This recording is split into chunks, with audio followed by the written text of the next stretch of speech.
¡No cuelgue!, la repartidora gritó, y $200 millones quedaron en silencio. El CEO millonario estaba a segundos de perderlo todo. Su traductor había desaparecido.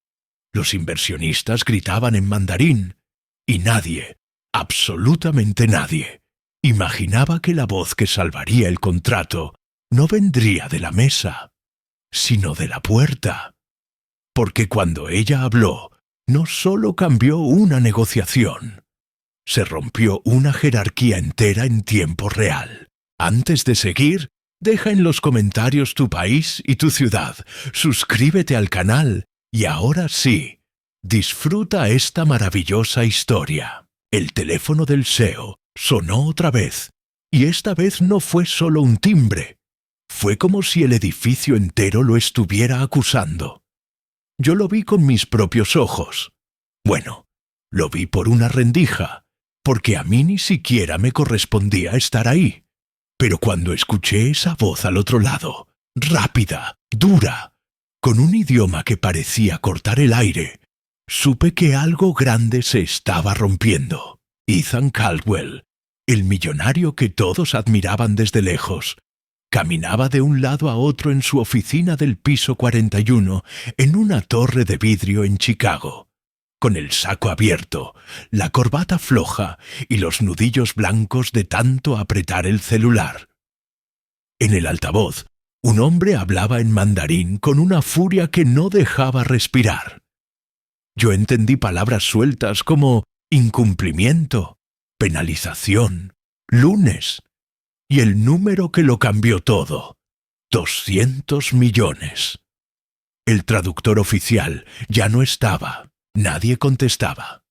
El contrato con los inversionistas se estaba deshaciendo como papel mojado, y por primera vez, el CEO más intocable de la empresa se veía humano, vulnerable, asustado, y eso, en un mundo que se alimenta de apariencia, es casi un pecado.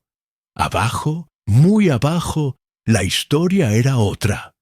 Yo era solo una repartidora con las rodillas cansadas y la espalda adolorida, empujando mi diablito de entregas con una carpeta sellada de urgente que ni siquiera me pertenecía. Me llamo Hannah Brooks, tengo 26 años y aunque el espejo me diga otra cosa, mis ojeras a veces parecen de 40. No por drama, sino por rutina. Turnos dobles, llamadas del hospital y el miedo constante a que mi mamá no aguante otra semana sin tratamiento. Ese día traía un uniforme azul marino de paquetería, una coleta medio chueca y las manos manchadas de tinta, porque el bolígrafo del registro siempre falla cuando te toca firmar. En el lobby del edificio, el mármol brillaba como si nadie hubiera pisado nunca ahí con zapatos baratos. El guardia me revisó 2 veces como si yo fuera un error del sistema. Y la recepcionista ni me miró directo. Solo extendió la mano para agarrar el sobre sin tocarme los dedos, como si la pobreza se pegara. Piso 41, me dijeron. Y no te muevas de donde te indiquen. Yo asentí, porque una aprende a asentir para no discutir con el mundo. Aunque por dentro te estés tragando el orgullo como si fuera vidrio. El elevador subió en silencio, y esa clase de silencio es cruel, porque te deja sola con tus pensamientos. Me miré en el reflejo metálico, cabello castaño, sudor en la frente, la tela del uniforme estirada por la mochila. Y en ese momento, no sé si fue cansancio o destino, me acordé de cuando era niña, y mi mamá me llevaba a limpiar casas en los suburbios, esas casas donde la cocina era más grande que mi departamento. Yo me quedaba sentada, escuchando. Sin querer, aprendí a escuchar, y después, a entender. Inglés, porque era lo de todos los días. Francés, por una señora que lloraba mientras cocinaba y hablaba por teléfono con su hermana. Mandarín, porque un ejecutivo extranjero visitaba seguido y mi mamá tenía que no estorbar. Alemán, por una pareja mayor que discutía bajito. italiano, por un cocinero que decía groserías como si fueran poemas, y coreano, por noches enteras de videos subtitulados cuando el insomnio me ganaba. Nadie me lo enseñó con diplomas. Lo aprendí como se aprende a sobrevivir, por repetición, por hambre, por curiosidad, por no quedarme atrás. Pero en mi gafete no decía 6 idiomas. Decía entregas. Y eso era lo que la gente veía. Una repartidora, una sombra con mochila. Cuando salí al pasillo del piso 41, el aire era helado y olía a perfume caro. Una mujer con vestido impecable y sonrisa filosa se atravesó frente a mí como un muro. Catherine Sloan, la asistente ejecutiva, la que mandaba sin ser la dueña, me escaneó de arriba abajo con una mueca chiquita, de esas que no se notan si no has sido humillada 1000 veces. «Deja eso ahí y espera», ordenó sin decir «por favor». Yo dejé el sobre en el escritorio de recepción y me quedé parada, tiesa, con el diablito a un lado, sintiéndome torpe en un lugar diseñado para que yo me sintiera torpe. Y entonces escuché el altavoz, mandarín rápido, cortante, amenazante, y escuché el nombre de un hospital infantil. Y escuché lo peor. Si no se firma el lunes, se cancela todo. Sentí que el estómago se me fue al piso. Pensé en mi mamá conectada a una máquina. Pensé en niños esperando tratamientos. Pensé en lo injusto que es que un contrato de millonarios decida quién vive más. No iba a meterme. No debía. Pero mis pies se movieron antes que mi cabeza. Me acerqué a la oficina entreabierta. Y ahí vi al CEO, con los ojos verdes perdidos, como si el lujo no lo pudiera salvar de su propia desesperación. Tragué saliva. Yo puedo ayudar. Solté, y mi voz salió más bajita de lo que quería. Catherine giró la cara hacia mí como si hubiera escuchado a una cucaracha hablar. ¿Tú? ¿Ayudar? Soltó con una risa que dolía. Mira nada más. La repartidora cree que está en una película. Ethan alzó la vista. Confundido, desesperado, yo sentí la cara caliente, las manos temblando, el miedo de quedar en ridículo frente a la junta directiva, aunque ni estaban ahí. Y aún así, di un paso más.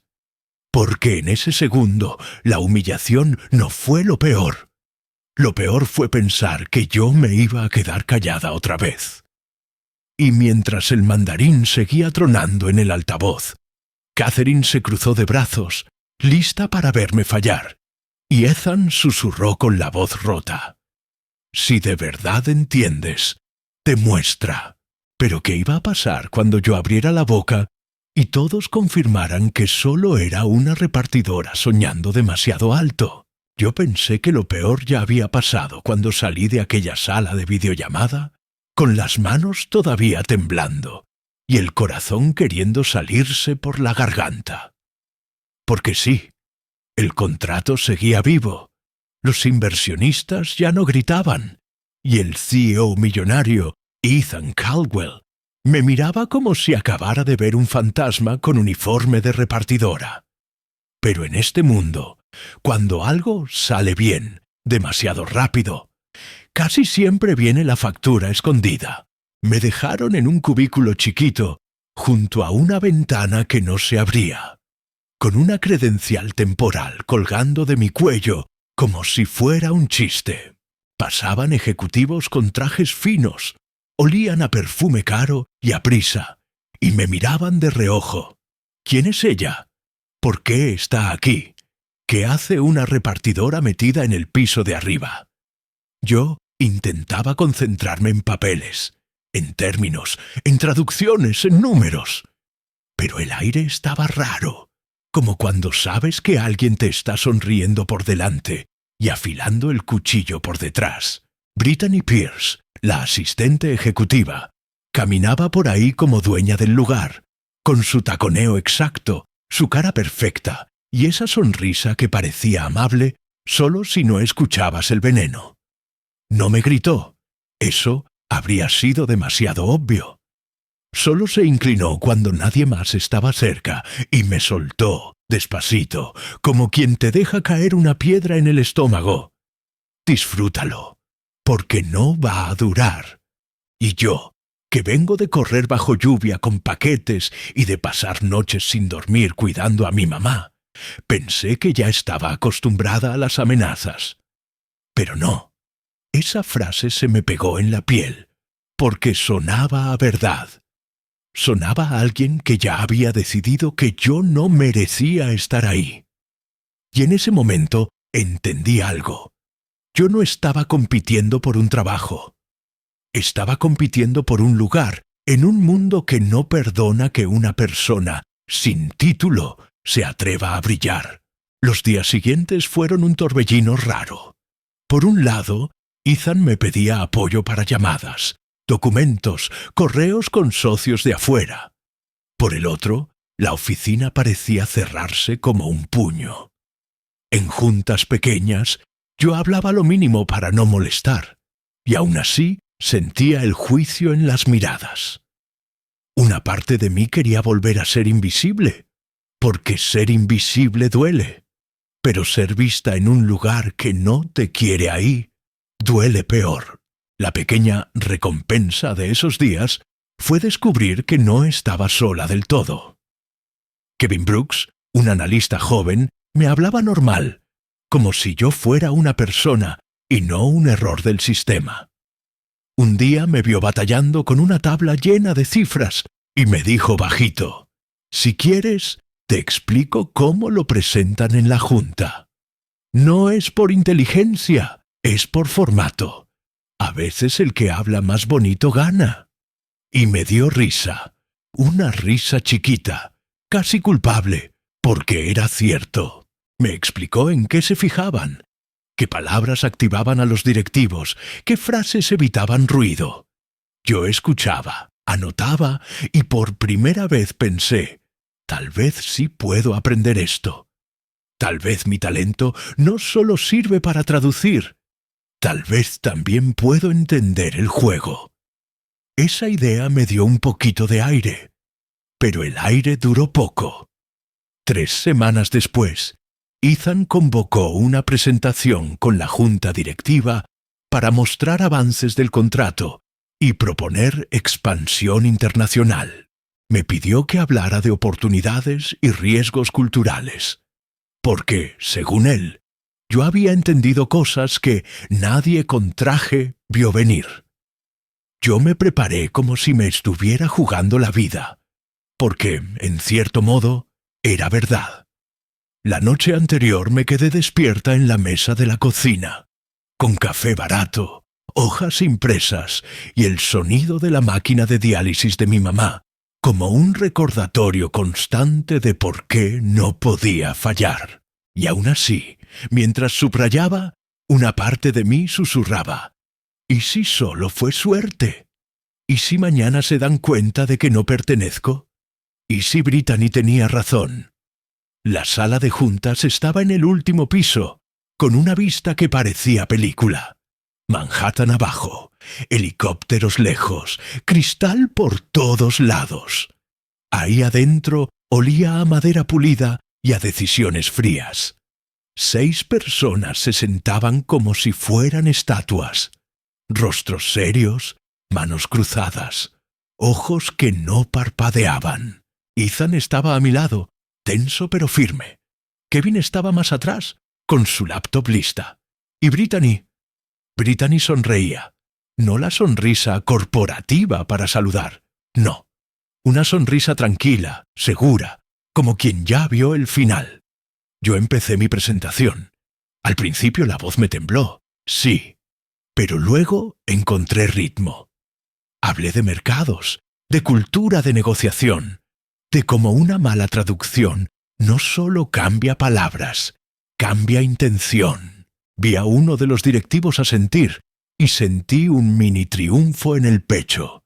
Y entonces pasó. Brittany levantó la mano con una dulzura falsa. Perdón que interrumpa, pero hay algo que la Junta debe saber antes de continuar. En ese segundo, el estómago se me hizo hielo.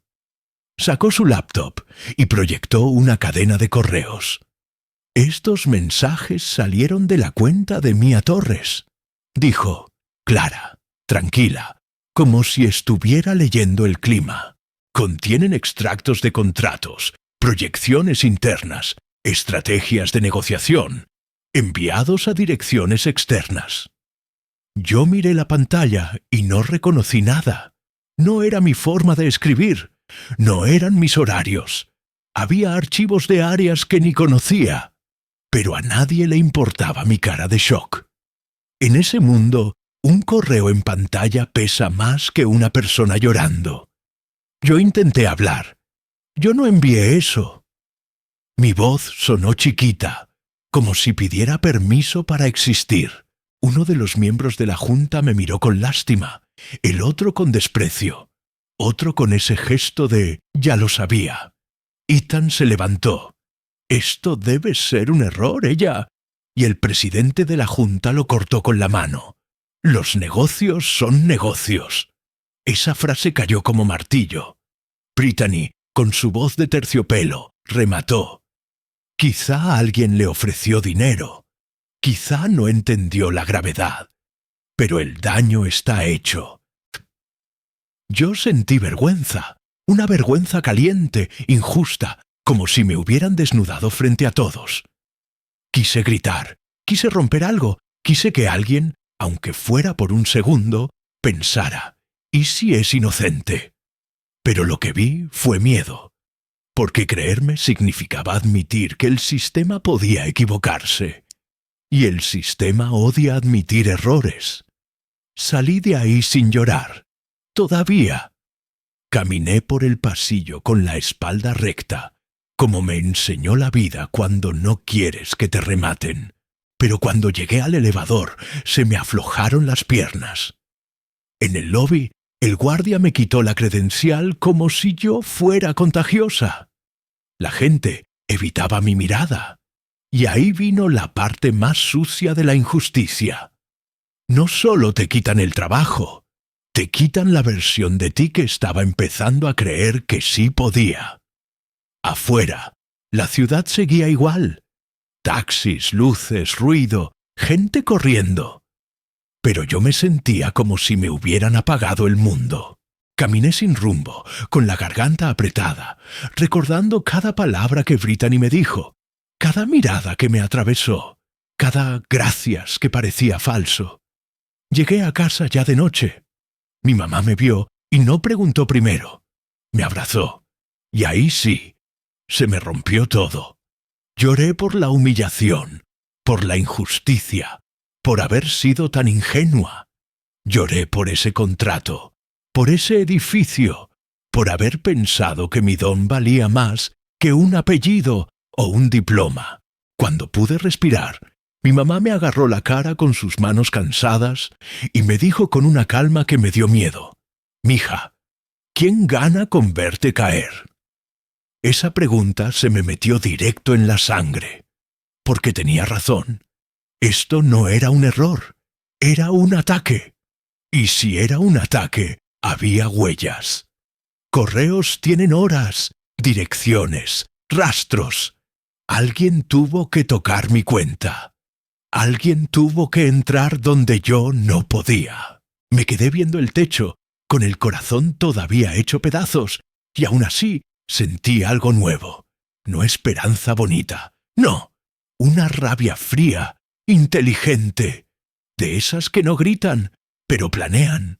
Si el sistema me quería culpable, entonces iba a obligarlo a mirar la verdad. Pero ¿cómo investiga una repartidora contra una empresa gigante sin que la desaparezcan otra vez? ¿Y a quién le podía pedir ayuda sin que me traicionaran también? Volver a ponerme el uniforme de repartidora fue como retroceder 10 pasos después de haber subido 2 escalones. El casco me quedaba igual de apretado, la mochila igual de pesada, pero yo ya no era la misma. Ahora cargaba algo más incómodo que paquetes, la mirada de ya lo sabíamos de la gente. En Rapid Drop, mi jefe apenas levantó la vista cuando me vio entrar. Me asignó las rutas más largas, los edificios sin elevador, las entregas urgentes que nadie quería. No hizo falta decirlo en voz alta. Para él, yo era la chica que se metió donde no debía y volvió con la cabeza baja. Y lo peor no era el cansancio físico, ese ya lo conocía. Lo peor era el ruido en la cabeza. Cada vez que subía escaleras, me repetía la escena de la sala de juntas, la pantalla, los correos, la sonrisa tranquila de Brittany, la palabra riesgo flotando en el aire como sentencia. Me subestimaron con una facilidad brutal, como si mi valor dependiera exclusivamente de una credencial que nunca tuve. Nadie preguntó cómo una repartidora pudo salvar un contrato internacional. Nadie se detuvo a pensar si, tal vez, el sistema estaba diseñado para aplastar justo a personas como yo. Y así funciona la injusticia elegante. No te golpea, te ignora y luego te borra. Pero incluso en ese borrado, el mundo dejó pequeñas grietas. Kevin, el analista joven, no me bloqueó ni me evitó. 2 días después de mi despido, me escribió un mensaje corto. No creo que hayas sido tú. Solo eso. Leí esa frase varias veces, como si fuera un salvavidas diminuto en medio de un océano oscuro. Dudé antes de contestar, porque pedir ayuda en ese punto era peligroso. Podía costarle su trabajo, su reputación, su futuro. Y yo no quería arrastrar a nadie más. Aún así, la pregunta de mi mamá seguía retumbando. ¿Quién gana con tu caída? Empecé a pensar con la cabeza fría. Los correos tenían horarios imposibles, archivos a los que yo nunca tuve acceso. En ese edificio todo se registraba. Entradas, salidas, sistemas, IPs. No era experta en tecnología, pero había escuchado lo suficiente como para saber una cosa. Nadie borra todas sus huellas. Alguien había sido descuidado. El problema era que yo estaba afuera, y los datos estaban adentro. Yo era solo una repartidora sin credenciales, tratando de probar que una ejecutiva de alto nivel había manipulado todo. La balanza estaba ridículamente inclinada. Aún así, le escribí a Kevin: si confías un poco en mí, necesito hablar. Tardó horas en responder, horas larguísimas. Cuando finalmente lo hizo, dijo: hay algo raro en todo esto, pero no puedo hacer nada solo. Ese no puedo solo fue mi primera pequeña recompensa real en días. No estaba loca, no estaba inventando enemigos. Alguien más veía la grieta. Nos vimos temprano en un café cerca del edificio corporativo. Yo llegué antes, con un café que no podía pagar y las manos sudadas. Kevin entró con la mochila al hombro y cara de no haber dormido bien. Se sentó frente a mí y bajó la voz. Ayudarte puede meterme en problemas serios. Lo miré a los ojos y no supliqué. Le expliqué con calma lo que no cuadraba, lo que recordaba de los sistemas, lo absurdo de que yo tuviera acceso a ciertos documentos. No te pido que me creas a ciegas, le dije, solo que mires. Kevin suspiró. Me confesó algo clave. Los permisos internos eran estrictos. Ni siquiera él podía acceder a algunos archivos que aparecían en esos correos. Si eso salió de tu cuenta, dijo, alguien con privilegios de administrador tuvo que intervenir. Y ahí apareció el nombre que yo no quería decir en voz alta, pero que nos pesaba a los dos. Brittany. No la dijo, pero estaba en el aire. Kevin bajó la mirada. El problema, agregó, es que el área de TI le reporta directamente. Y ahí entendí el tamaño del monstruo. Ella no solo me había acusado, controlaba el tablero. Salí del café con una mezcla rara de alivio y miedo. Alivio porque no estaba sola. Miedo porque el enemigo era más grande de lo que pensé. Esos días volví a ser invisible por fuera, pero por dentro algo había cambiado. Mientras repartía paquetes, mi cabeza no se apagaba. Analizaba. Pensaba en rutas, no de entrega, sino de información. Pensaba en quién sabía qué, en quién tenía acceso, en quién podría perder menos si ayudaba. Pensaba también en lo que significaba ser subestimada, porque hay una ventaja secreta en que nadie te tome en serio. Se relajan, hablan de más, cometen errores. Brittany estaba convencida de que yo ya estaba fuera del juego, humillada, derrotada, y el sistema entero estaba diseñado para respaldarla. Pero yo tenía algo que no podían quitarme. Paciencia entrenada por años de esperar en hospitales, de escuchar conversaciones ajenas, de aprender sin permiso. Empecé a reconstruir la historia como si fuera un rompecabezas. Horarios, accesos, motivos. ¿Por qué justo ahora? ¿Por qué quemar a una repartidora que apenas llevaba semanas? Porque no era una repartidora. Yo había demostrado algo peligroso, que el talento no siempre viene con traje. Y eso amenaza jerarquías completas. Una noche, agotada, se lo dije a mi mamá. Ella me escuchó sin interrumpir y luego dijo algo que se me quedó grabado. Cuando te subestiman, te dejan pasar. Y cuando te dejan pasar, puedes ver cosas que otros no.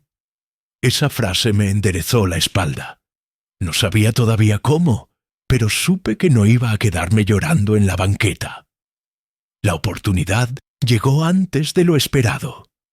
Kevin me escribió tarde, con solo 3 palabras.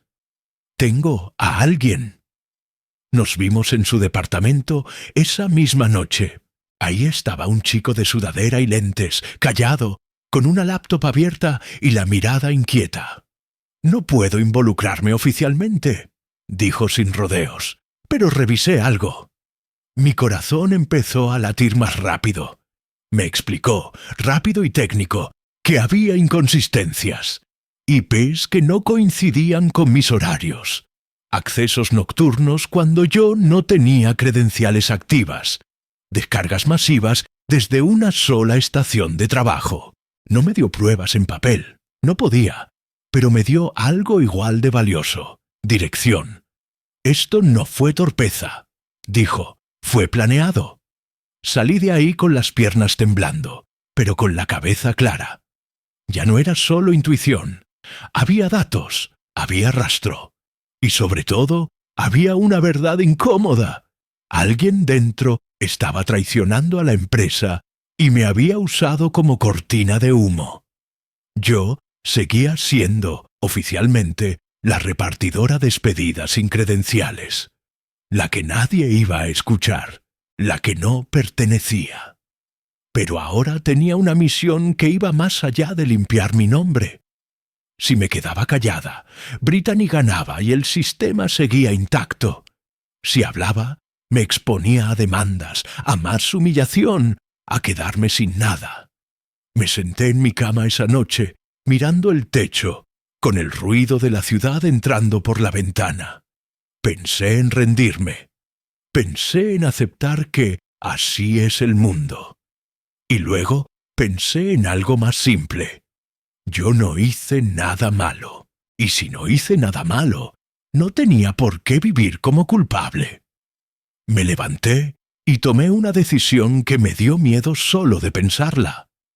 Si nadie quería escucharme en la empresa, entonces iba a tocar la puerta más difícil de todas. Pero ¿quién se atreve a enfrentarse directamente al poder cuando todos te ven como la pieza más pequeña del tablero? ¿Y qué precio iba a tener ese atrevimiento? La casa del presidente de la Junta no aparecía en Google Maps como mansión, pero lo era. Calles silenciosas, árboles perfectamente alineados, cámaras discretas en las esquinas y una reja negra que parecía más simbólica que necesaria. Yo llegué caminando, con la mochila colgada al hombro y el corazón golpeándome el pecho como si quisiera escaparse antes que yo tocara el timbre. Durante todo el trayecto pensé que esto era una locura. Una repartidora despedida, acusada de filtrar información, yendo sin cita a la casa de uno de los hombres más poderosos de la empresa. Pero también pensé en algo más fuerte. Si no lo hacía, nadie lo haría por mí. Nadie iba a limpiar mi nombre por buena voluntad. Nadie iba a cuestionar a una ejecutiva con años de prestigio solo porque la chica de las entregas lo pedía. Así que respiré hondo, toqué el timbre y esperé. Cada segundo se estiraba como chicle. Cuando finalmente una mujer abrió la puerta y me miró con desconfianza, sentí el impulso de dar media vuelta. No lo hice. Dije mi nombre con voz firme y solté la frase que había ensayado mentalmente toda la noche. Tengo evidencia de una amenaza interna real contra la empresa. Esa frase fue mi boleto de entrada. No porque me creyeran, sino porque despertó miedo. Y el miedo, en ese mundo, abre más puertas que la compasión. El estudio del presidente era sobrio, lleno de libros que nadie lee, y madera oscura que impone silencio. Él me observó como si yo fuera un problema que no tenía ganas de resolver. Me dejó hablar, pero sin paciencia. Yo coloqué sobre el escritorio un informe impreso, anónimo, técnico, frío. Y no empecé con disculpas ni con lágrimas. Empecé con datos, direcciones IP, horarios imposibles, metadatos. Le expliqué con calma cómo alguien con permisos de administrador había usado mi cuenta como máscara. No levanté la voz, no acusé con rabia. Hablé como quien sabe que tiene razón, aunque el mundo entero dude. Mientras él leía, yo lo observaba. Vi el cambio en su rostro. Primero escepticismo, luego molestia, después algo que no esperaba, preocupación real. Cuando terminó, levantó la vista y me preguntó lo obvio. ¿Por qué debería creerte? Y ahí fue donde ocurrió algo que yo misma no había planeado. No respondí como repartidora defendida. Respondí como estratega. Le dije que no confiara en mí, que confiara en los sistemas, que ordenara una auditoría forense externa, que revisara registros que no mienten, que, si yo estaba equivocada, aceptaba las consecuencias legales, pero que, si yo tenía razón, la empresa estaba sangrando desde adentro. Ese fue el momento exacto en que dejé de ser la chica acusada y me convertí en un riesgo que valía la pena investigar. No por justicia, por negocio. Y eso, aunque suene frío, fue mi primer verdadero triunfo. Los días de espera fueron una tortura silenciosa. Volví a repartir paquetes como si nada hubiera pasado, pero cada vibración del celular me erizaba la piel. Nadie me llamó, nadie me escribió. El silencio se volvió pesado, casi agresivo. Mi mente jugaba conmigo. ¿Y si habían cubierto todo? ¿Y si la auditoría no encontraba nada? ¿Y si yo acababa demandada por difamación? En esos momentos dudé de mí como nunca antes. Pensé que tal vez Brittany era demasiado lista. Tal vez yo estaba subestimando el poder del sistema. Pero incluso en esa duda apareció algo nuevo. Claridad. Empecé a ver patrones, a entender cómo se movían las decisiones grandes, a conectar piezas que antes me parecían aisladas. Me di cuenta de que mi verdadero talento no era solo hablar idiomas, era leer contextos, intenciones, silencios. Traducía personas, no palabras. Y eso, aunque nadie me lo enseñó en una universidad, Era una habilidad brutalmente valiosa. Cuando finalmente recibí la llamada para presentarme ante la Junta otra vez, no sentí pánico. Sentí una calma rara, como si, pasara lo que pasara, yo ya hubiera cruzado un punto sin retorno. Ya no estaba pidiendo permiso para existir en ese mundo. Estaba exigiendo que miraran la verdad. La sala de juntas estaba más tensa que nunca. Abogados, investigadores externos, caras serias, y una ausencia gritaba más fuerte que cualquier discurso. Brittany no estaba ahí. El presidente habló primero y pidió disculpas, no largas, no emotivas, pero claras. Confirmaron que la auditoría había aprobado todo: accesos ilegales, correos enviados desde la computadora de ella, filtraciones sistemáticas.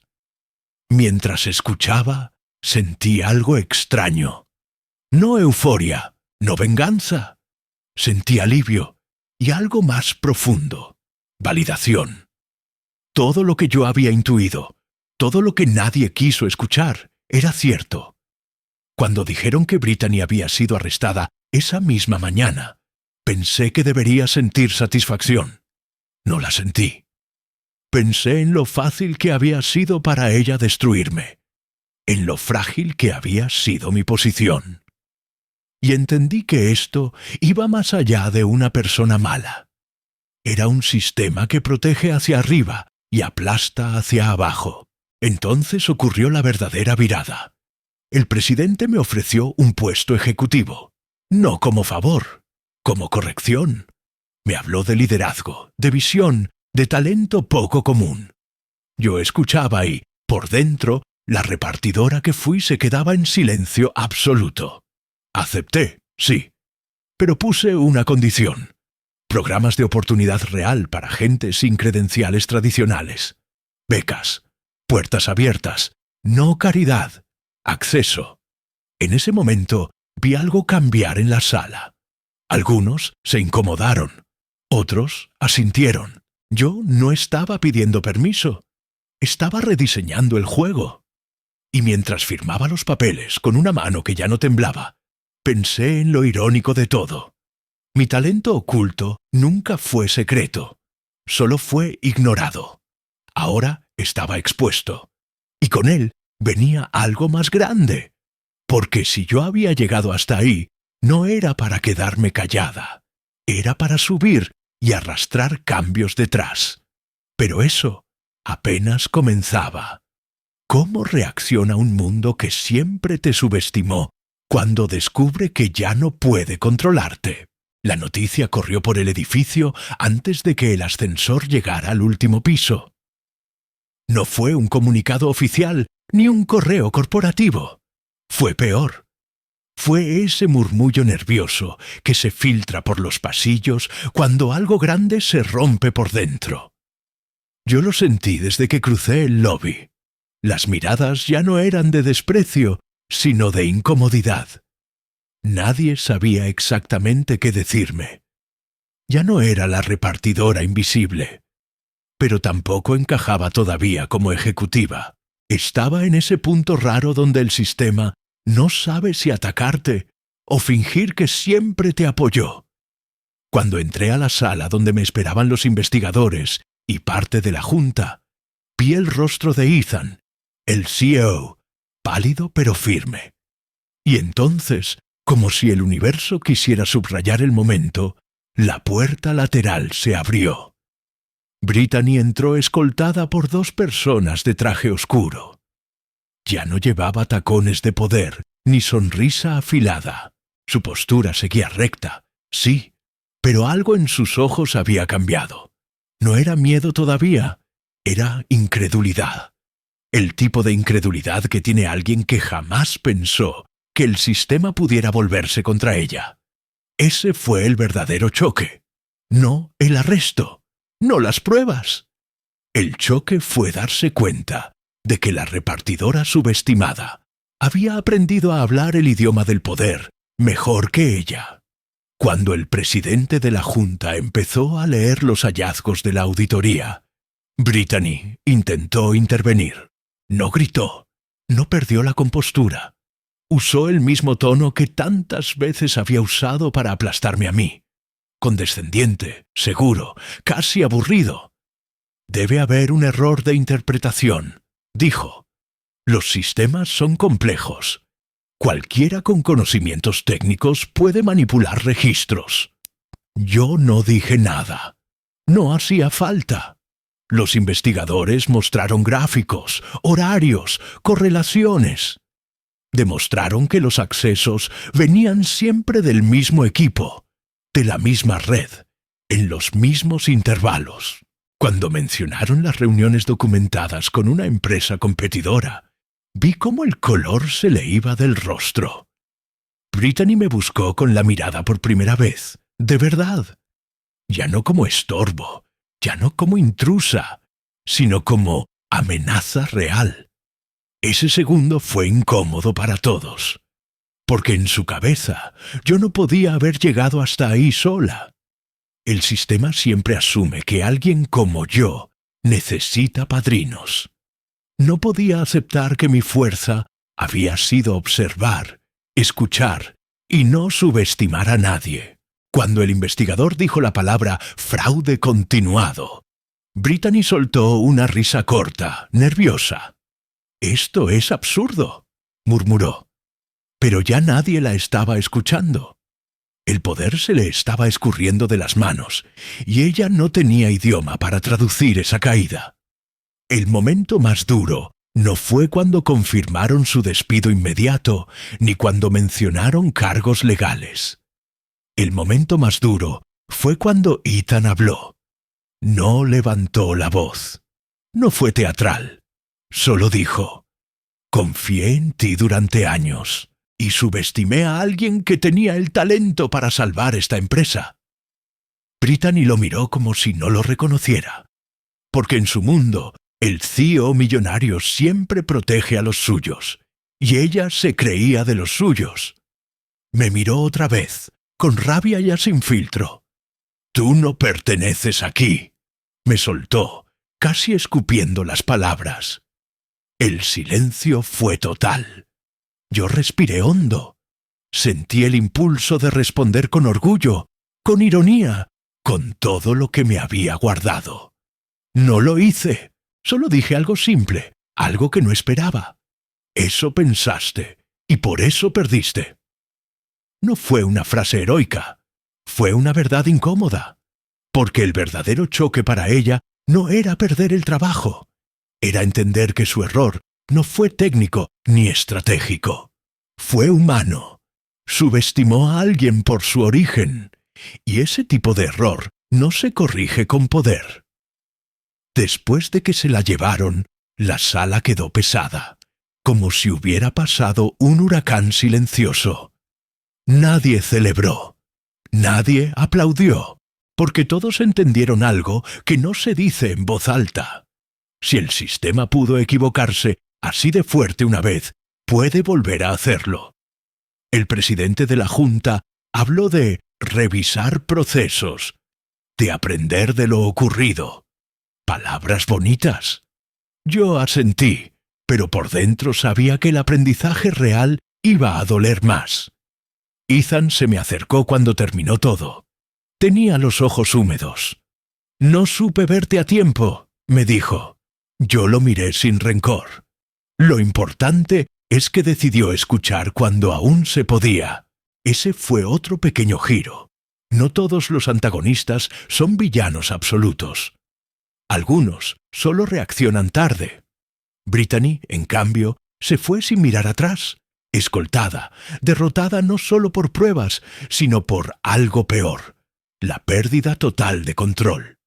Y mientras la veía desaparecer por el pasillo, entendí que el choque no era solo suyo. Era de todo un entorno que acababa de descubrir que el talento no siempre llega con currículum perfecto. Pero ese descubrimiento iba a tener consecuencias, porque cuando cae una figura así, el sistema busca a quién poner en su lugar. Y esa pregunta todavía flotaba en el aire. ¿Estaban realmente listos para aceptar que alguien como yo ocupara ese espacio. El reconocimiento no llegó con aplausos ni titulares inmediatos. Llegó raro, torcido, como llegan las cosas cuando el sistema no sabe bien cómo reaccionar. Al día siguiente de la salida de Brittany, mi nombre empezó a circular en correos internos, en reuniones cerradas, en conversaciones a media voz junto a la cafetera. Ya no era la repartidora, pero tampoco decían mi cargo todavía. Era ella, la chica de los idiomas, la que destapó todo. Ese tipo de fama incómoda que te pone en el centro sin darte aún un lugar claro. Caminaba por los pasillos y sentía las miradas pegadas a la espalda. Algunas de curiosidad genuina, otras de culpa, otras de cálculo. Porque cuando alguien sube desde abajo, muchos se preguntan en silencio si su propio lugar está en riesgo. Ethan me pidió que asistiera a varias juntas como observadora. No hablaba mucho, pero escuchaba todo. Y ahí entendí algo clave. El reconocimiento real, en ese mundo, empieza cuando dejan de explicarte las cosas como si fueras niña y empiezan a preguntarte qué piensas. La primera vez que uno de los directores me dijo, ¿tú cómo lo ves?, sentí un nudo en el estómago. No por miedo a hablar, sino por el peso de que, por fin, mi opinión importaba. La noticia también se filtró hacia afuera, no con detalles, claro, pero sí con el rumor suficiente para que proveedores, socios y hasta competidores preguntaran qué estaba pasando realmente en la empresa. De pronto, el contrato internacional que casi se pierde se convirtió en ejemplo interno de gestión de crisis. Y, sin decirlo abiertamente, mi participación empezó a ser reconocida. Ethan me pidió que liderara una videollamada de seguimiento con los inversionistas extranjeros. Cuando entré a la sala, algunos ejecutivos se tensaron. No estaban acostumbrados a verme al frente. Pero cuando hablé, cuando traduje no solo palabras, sino intenciones, cuando ajusté tonos, cuando evité un malentendido antes de que explotara, vi cómo las caras cambiaban. Al final de la llamada, uno de los socios dijo algo que me sorprendió. Por primera vez sentimos que nos entienden de verdad. Ese comentario circuló rápido, y en un mundo obsesionado con resultados, eso pesa más que cualquier diploma. Fue una pequeña recompensa, silenciosa, pero poderosa, la validación externa. Ya no era solo la que tuvo razón, era alguien que aportaba valor real y visible. El reconocimiento social también llegó de formas más humanas. Kevin empezó a presentarme sin titubeos como la directora de facto de Relaciones Internacionales, aunque todavía no fuera oficial. Personas que antes no me saludaban, ahora me preguntaban cómo estaba mi mamá, si necesitaba algo. No todos eran sinceros, lo sabía, pero algunos sí, y eso me movió algo por dentro, porque durante años me acostumbré a no esperar nada de nadie, a resolver sola, a no confiar. Ver gestos de apoyo, aunque fueran tardíos, me obligó a replantearme una idea peligrosa. Tal vez no todos en ese mundo eran enemigos. Tal vez algunos solo estaban atrapados en la inercia de un sistema que nunca se cuestiona. Un día, el presidente de la Junta me pidió que diera una breve presentación informal a líderes de distintos departamentos. No sobre idiomas, sobre cultura, sobre cómo una mala interpretación puede destruir millones. Hablé desde mi experiencia, desde lo vivido, desde lo que aprendí escuchando en cocinas ajenas. Hubo silencio, no incomodidad, atención. Al terminar, alguien aplaudió, luego otro.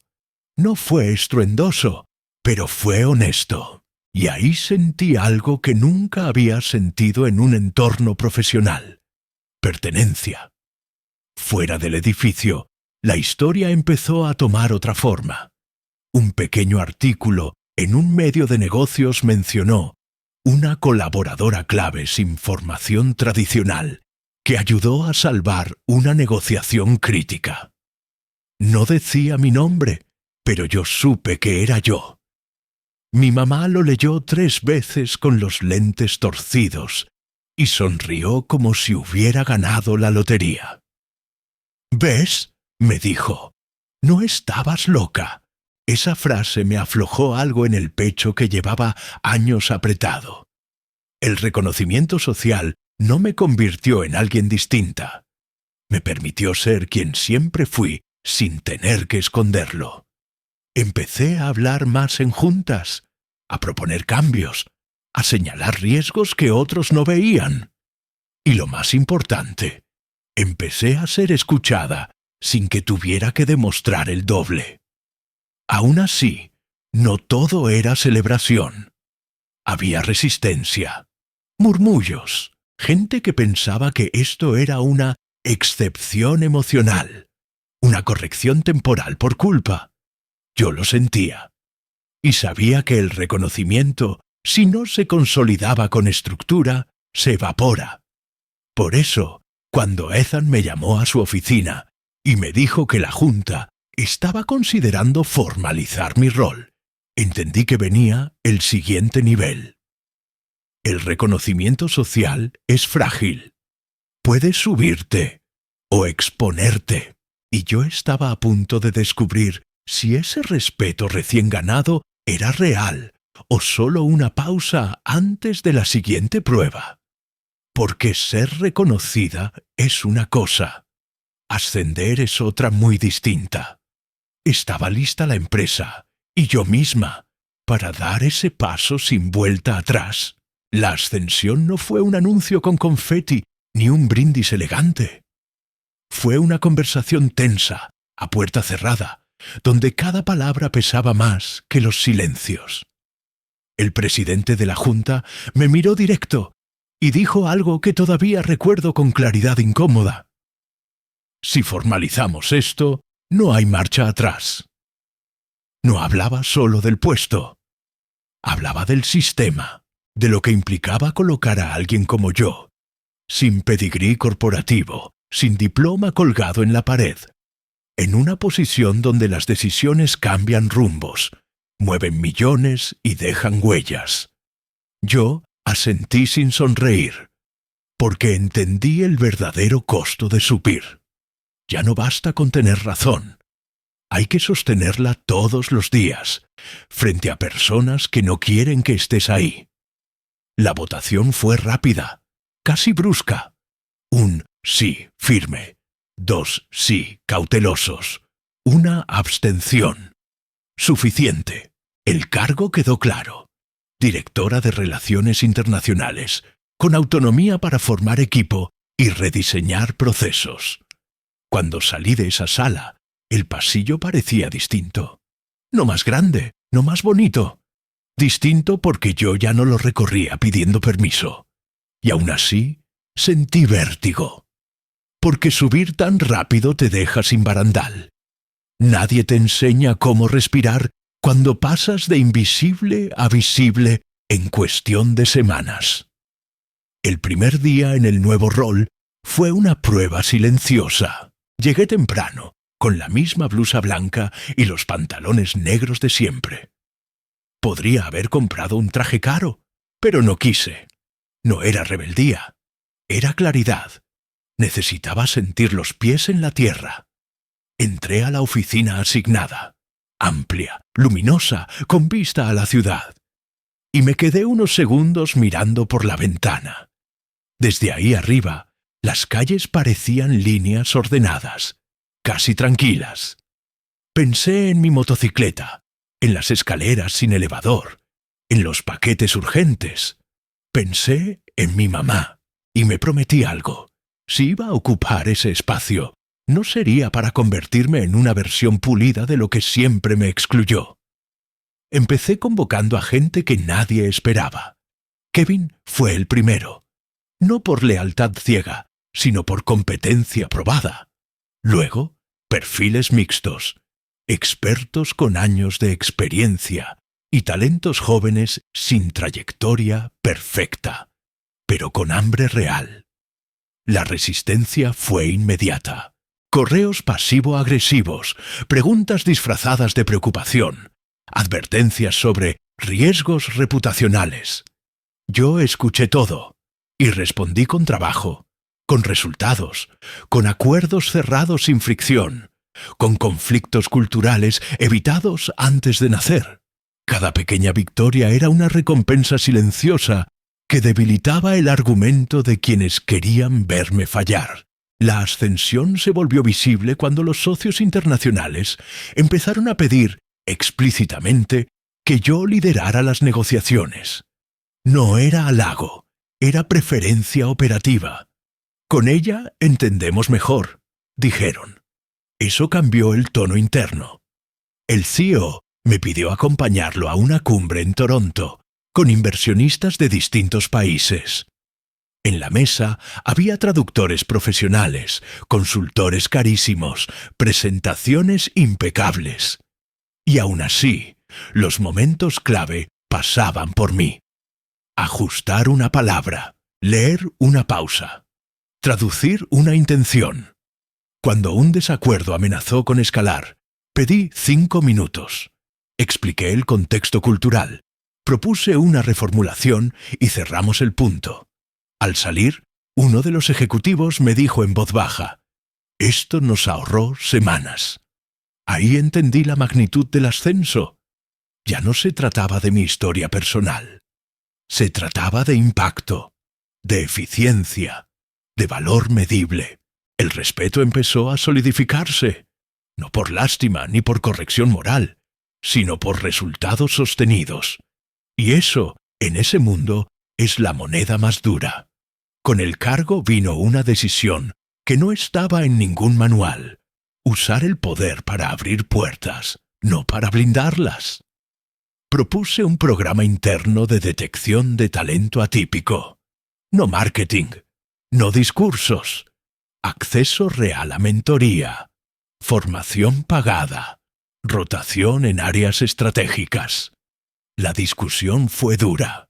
Hubo quien dijo que eso no escala, que no es el rol de la empresa. Respondí con números, con riesgos mitigados, con oportunidades capturadas. Aprobamos un piloto. En 3 meses, los primeros resultados superaron expectativas. Personas que nunca habrían pasado un filtro tradicional estaban resolviendo problemas complejos con creatividad feroz. La narrativa interna empezó a cambiar, no por ideología, sino por evidencia. Esa fue la ascensión extraordinaria, transformar la excepción en sistema. Y sin darme cuenta, mi nombre empezó a aparecer en foros, en paneles, en invitaciones. Me pedían hablar de liderazgo, de negociación intercultural, de gestión del talento. Yo aceptaba lo justo, no por ego, por alcance. Una noche, volviendo tarde, me detuve en el lobby del edificio. El mismo mármol, el mismo brillo.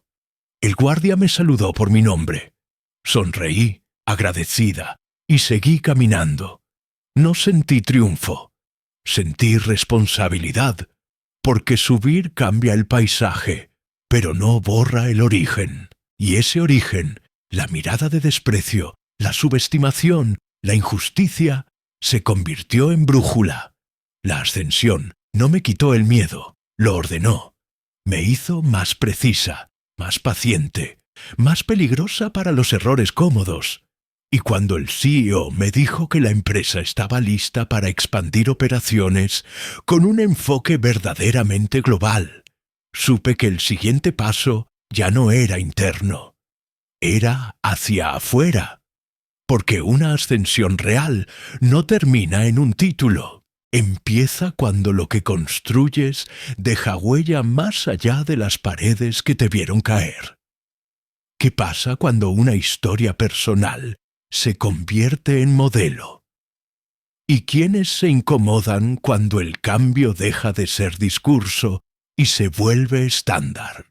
La transformación no llegó el día que firmé el contrato, ni cuando me dieron la oficina con vista a la ciudad. Llegó después, en silencio, cuando entendí que nada de eso tenía sentido si solo me servía a mí. Porque ascender es fácil de explicar en un currículum. Transformarse y transformar es otra cosa. Una mañana, mientras revisaba reportes y propuestas de expansión internacional, me quedé mirando una cifra que no salía en ningún balance. El número de personas que habían sido descartadas antes siquiera de poder intentarlo. No era una estadística oficial, claro. Era algo que yo sentía en el cuerpo.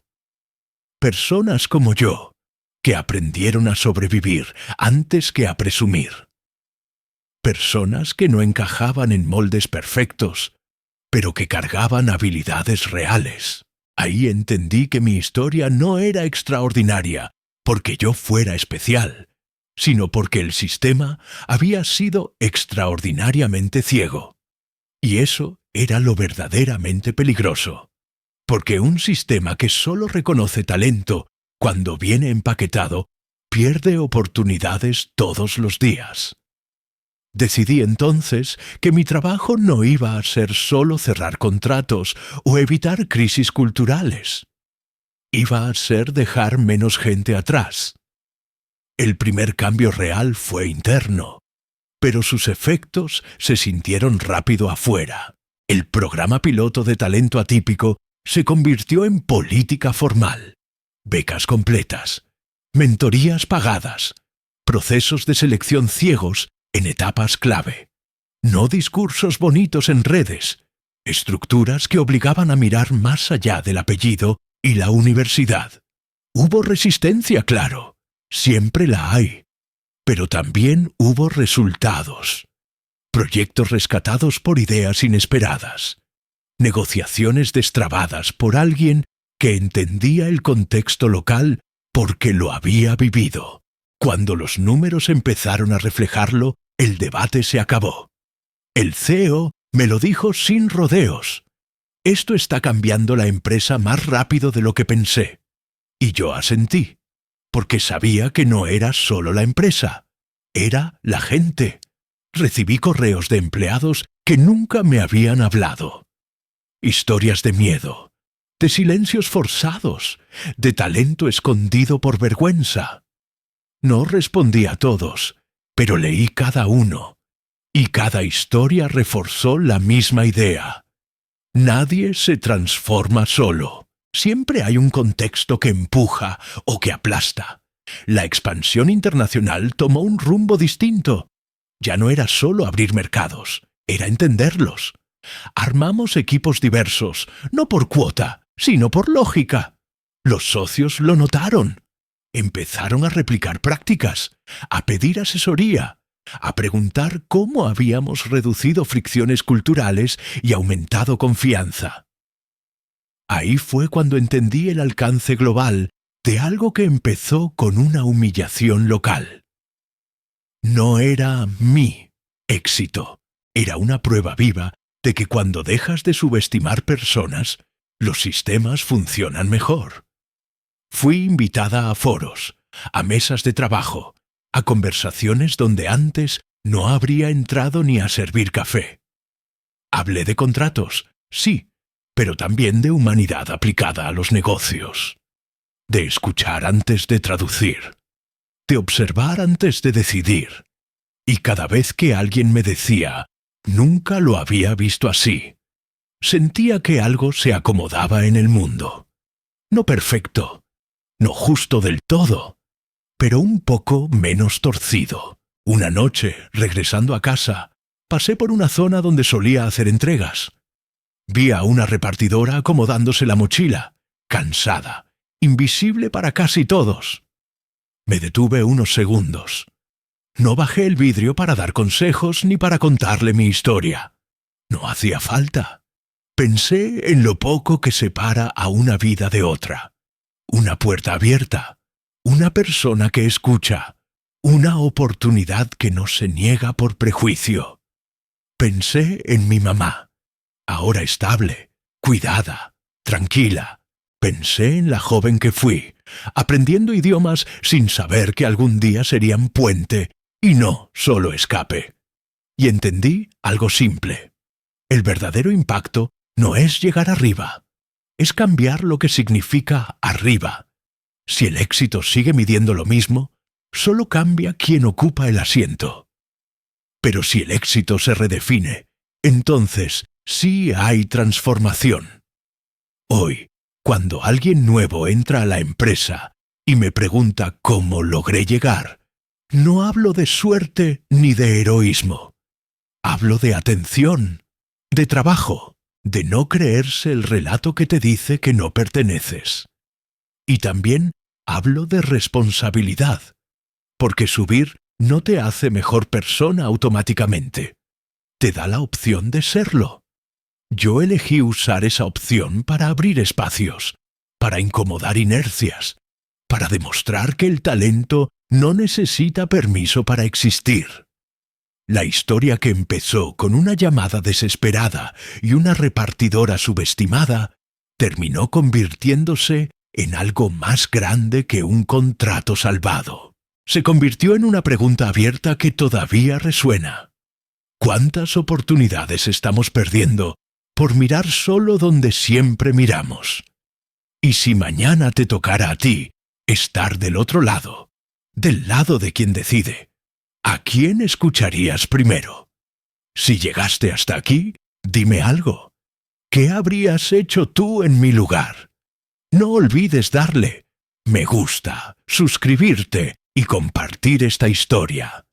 Alguien puede necesitarla esta noche. Suscríbete para seguir leyendo historias que no solo emocionan, sino que también transforman.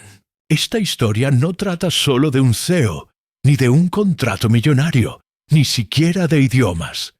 Trata de algo mucho más incómodo y más real. Trata de cuántas veces el mundo decide quién vale y quién no, solo por la ropa que usa, el cargo que tiene o el lugar desde donde viene. Porque ella no salvó ese acuerdo solo por hablar varios idiomas.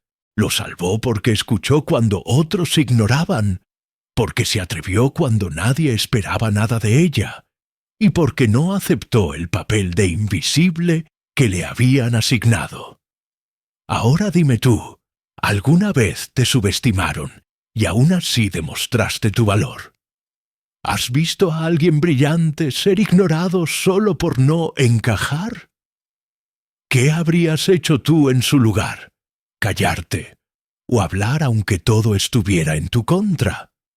Cuéntanos tu historia en los comentarios. A veces, alguien del otro lado de la pantalla necesita leerla para no rendirse hoy. No olvides suscribirte al canal, activar las notificaciones y compartir este video con esa persona que el mundo todavía no ha sabido ver. Aquí seguimos contando historias que no solo emocionan, historias que despiertan, sacuden y transforman.